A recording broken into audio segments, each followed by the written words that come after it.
Sono arrivati in questi giorni i contributi per il risarcimento danni del maltempo del 2020 per le attività economiche. Sono circa 200.000 euro per 20 beneficiari che saranno appunto adesso distribuiti dal Comune. Si conclude così il capitolo risarcimenti per le spaventose conseguenze della violentissima tromba d'aria che nel 2020 provocò ingenti danni alle abitazioni, alle aziende e a molti edifici pubblici.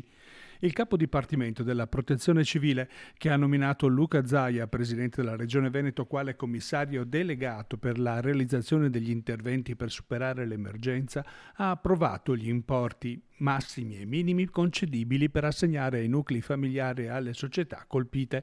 L'amministrazione comunale allestì un punto di raccolta in municipio per agevolare i cittadini nella presentazione delle domande di rimborso. Si chiude così, diciamo, una vicenda, appunto, un risarcimento, diciamo, legato a quella giornata di fine agosto dove la nostra appunto città è stata colpita dal maltempo con tanti danni alle abitazioni, alle attività economiche e anche a beni mobili.